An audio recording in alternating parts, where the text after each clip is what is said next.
Now, what they did talk about, and this is important, OSFI talked about the loan to income ratio. Now, this first surfaced last year when they actually put it into pilot. Okay, it was a pilot program.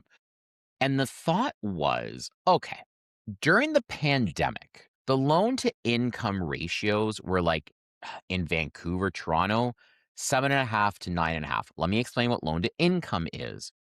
That is the loan amount ratio to your income. Super simple, not going any deeper than that. So, for example, if you make, pardon me, if you make 100,000, okay, as annual income, you can afford, or the most that they will, and yes, I used a calculator for this calculation because it's first thing in the morning, and I'm not all the way there yet. But anyway, if you make $100,000, the maximum loan you are allowed is 450,000, 4.5 times your income. Okay, loan to income ratio or income to loan ratio, whichever way you want to look at it. So during the pandemic, because rates were so low, people could afford a lot. Rates were 1 point nothing percent.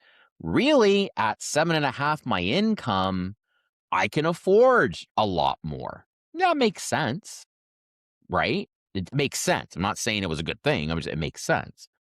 But as rates creeped up, that $100,000 didn't go very far.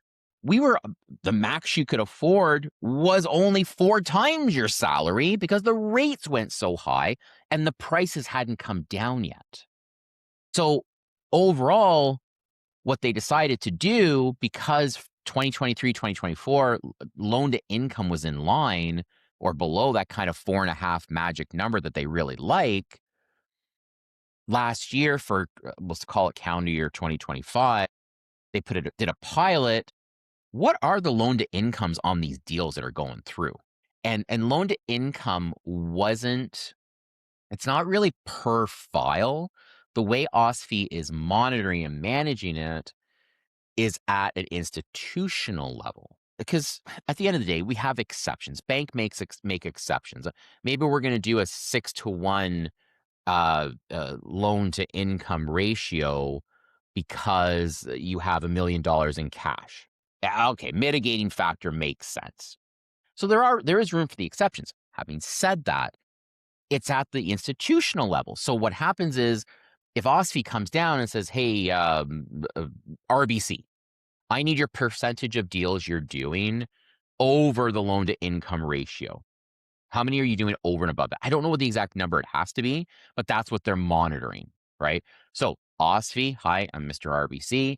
60% of our mortgages are over 4.5 times. OSFI ain't going to like that too much. So what we started to see last year, we had one lender in particular who was way over. I mean, way over institutionally.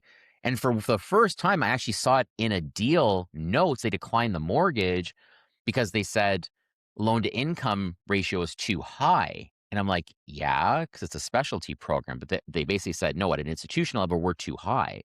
So I think this is where OSFI is going to be more involved, is the because if you really think about it, if we brought loan to income for every deal and that's it, yeah, we had to qualify in every single deal, that's going to be a challenge. But this leaves the institution with room. They can grant exceptions and they can say, okay, today we're at like 20% of our books over LTI. We're going to pare back maybe. Or our book's only 5%. We can afford to take on more risk. That makes a little more sense. So that's what OSFI came out with.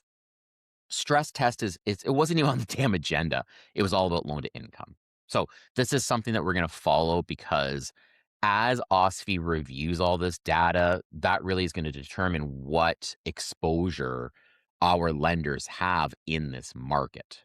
So a lot more to follow on that one.